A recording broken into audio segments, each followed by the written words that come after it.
Hello नमस्कार साथियों। आज की क्लास में हम मानव रक्त पढ़ने वाले हैं जो रेलवे के लिए काफ़ी इम्पोर्टेंट टॉपिक है। यहाँ से कम 2 क्वेश्चन पूछे जाते हैं हर एग्ज़ाम के अंदर। तो शुरुआत करते हैं मानव रक्त को। रक्त समूह की खोज किसने की? तो कार्ल लैंडस्टर ने की थी 1901 के अंदर। रक्त परिसंचरण तंत्र की खोज किसने की? तो इसकी खोज विलियम हार्वे ने की थी। मानव शरीर में रक्त की मात्रा शरीर के भार का लगभग कितना प्रतिशत होता है? 7% होता है। एक वयस्क मनुष्य में औसतन कितना रक्त होता है? 5 से 6 लीटर होता है। एक वयस्क महिला में औसतन कितना रक्त होता है? तो मनुष्य के अंदर पुरुष में तो 5 से 6 और महिला में 4 से 5 लीटर होता है। रक्त में 2 प्रकार के पदार्थ कौन कौन पाए जाते हैं? तो प्लाज्मा पाया जाता है एक, तो दूसरा रुधिराणु पाए जाते हैं। रक्त में प्लाज्मा तथा रुधिराणु का प्रतिशत क्रमशः होता है। तो प्लाज्मा का 55% और रुधिराणु का 45% होता है। रुधिराणु को 3 भागों में बांटा जाता है। लाल रक्तकण जिसे आरबीसी या इरिथ्रोसाइट्स कहा जाता है। दूसरा है श्वेत रक्तकण जिसे डब्ल्यूबीसी कहा जाता है, ल्यूकोसाइट्स के नाम से जाना जाता है। तीसरा है रक्त बिंबाणु जिसे थर्मोसाइट्स कहा जाता है। आरबीसी का जीवन काल होता है 120 दिन का। डब्ल्यूबीसी का जीवन काल होता है 1 से 4 दिन का। रक्त बिंबाणु का जीवन काल होता है 3 से 5 दिन का। आरबीसी का निर्माण कहाँ होता है? तो इसका निर्माण अस्थि मज्जा में होता है, बोन मैरो में होता है। आरबीसी का रंग लाल क्यों होता है? हीमोग्लोबिन की उपस्थिति के कारण। हीमोग्लोबिन क्या है? प्रोटीन का एक यौगिक है। हीमोग्लोबिन का कार्य है ऑक्सीजन का वहन करना। नेक्स्ट है हीमोग्लोबिन में पाए जाने वाला लोह यौगिक का नाम क्या है? हीमेटिन है। डब्ल्यूबीसी का कार्य क्या है? तो इसका कार्य है शरीर को रोगों के संक्रमण से बचाना। रक्त बिंबाणु का मुख्य कार्य क्या है? रक्त का थक्का बनाने में मदद करना। शरीर में रक्त वर्ग है। शरीर के अंदर रक्त वर्ग होते हैं 4, ए बी और ओ। सर्वग्राही या यूनिवर्सल रिसीवर रक्त समूह है तो ए बी होता है। सर्वदाता या यूनिवर्सल डोनर रक्त समूह है ओ। RH फैक्टर का संबंध है रक्त से। संपूर्ण शरीर में रक्त का परिसंचरण कौन करता है? तो हृदय के द्वारा होता है। शरीर का ब्लड बैंक किसे कहा जाता है? फलिया को कहा जाता है। रक्त में गैसों का आदान प्रदान कहाँ होता है? तो फेफड़े के अंदर होता है। रक्त का थक्का बनाने में सहायक अनिवार्य प्रोटीन कौन है? तो फाइब्रोनोजम है।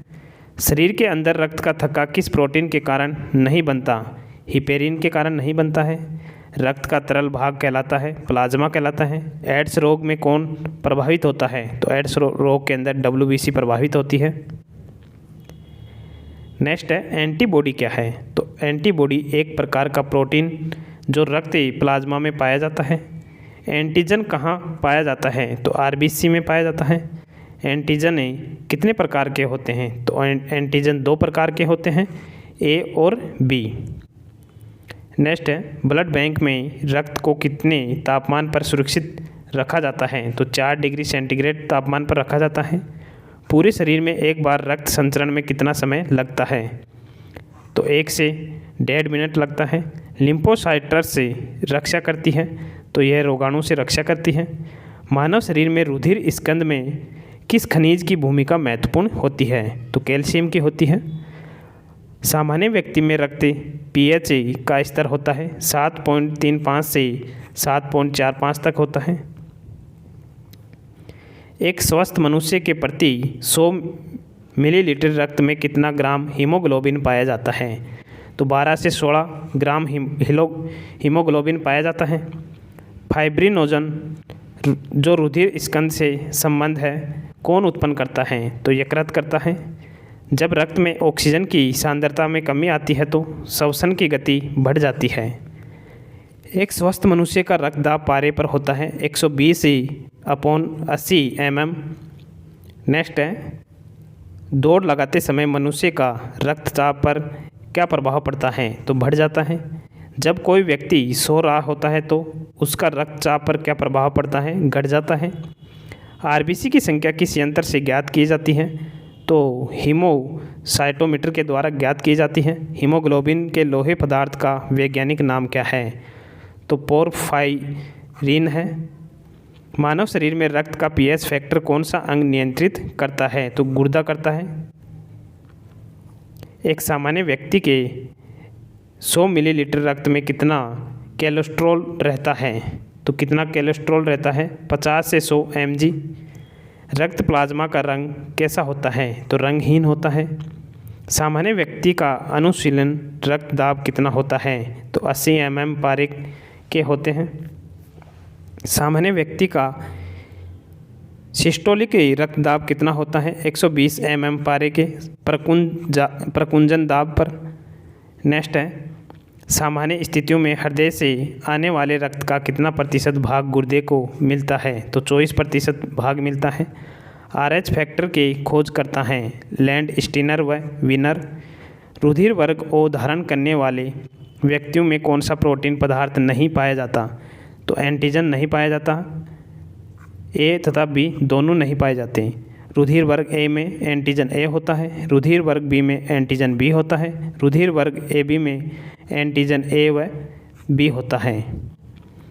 नेक्स्ट है, RBC के निर्माण के लिए किसकी उपस्थिति आवश्यक है? तो फोलिक अम्ल की उपस्थिति आवश्यक है।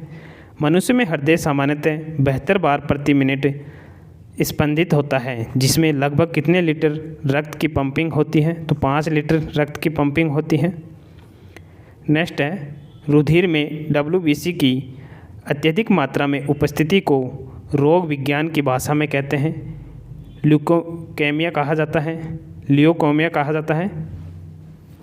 कौन सा ब्लड ग्रुप है किसी को भी चढ़ाया जा सकता है? तो O या RH माइनस फैक्टर वाला चढ़ाया जा सकता है। रक्त का कौन सा अवयव शरीर की मांसपेशियों में ऑक्सीजन एकत्रित करता है? तो मायोग्लोबिन करता है। नेक्स्ट टॉपिक है, माता एवं पिता के रक्त समूह के आधार पर बच्चों के संभावित रक्त समूह हैं। यहाँ से एक क्वेश्चन बनता है, तो इसे ध्यान से पढ़िएगा। यदि माता का रुधिर वर्ग O हो और पिता का भी O हो तो बच्चों में संभावित है O रुधिर वर्ग पाया जाएगा। अगर माता O रुधिर वर्ग की है और पिता A की है तो दोनों बच्चे के अंदर O और A दोनों पाएंगे। अगर माता O वर्ग की है और पिता B वर्ग के हैं तो बच्चे के अंदर O और B दोनों पाएंगे। अगर माता O वर्ग की है और पिता AB के हैं तो AB रुधिर वर्ग पाया जाएगा बच्चों के अंदर। अगर माता पिता A वर्ग के हैं तो बच्चों में A और O दोनों पाएंगे। अगर माता और पिता में माता के अंदर A और पिता के अंदर B है तो बच्चों के अंदर O, A, B और AB चारों वर्ग पाए जाएंगे। अगर माता A वर्ग की है और पिता AB वर्ग के हैं तो बच्चों के अंदर A, B और AB तीनों पाएंगे। अगर माता B वर्ग के हैं तो पिता B वर्ग के हैं तो बच्चों में B और O दोनों पाएंगे। माता B वर्ग की है और पिता AB वर्ग है तो बच्चों के अंदर A, B और AB वर्ग पाया जाएगा। अगर माता AB की है और पिता भी AB वर्ग के हैं तो बच्चों में A, B और AB तीनों पाएंगे। तो काफ़ी इंपॉर्टेंट सारणी है, याद रखना इसे। एक क्वेश्चन बनता है यहाँ से। तो आप लोगों को क्लास कैसी लगी कमेंट बॉक्स में कमेंट करके ज़रूर बताना। नेक्स्ट टॉपिक रहने वाला है हमारा मानव शरीर से जुड़े हुए क्वेश्चन आंसर देखेंगे 1 लाइनर। तब तक के लिए जय हिंद, जय भारत, धन्यवाद।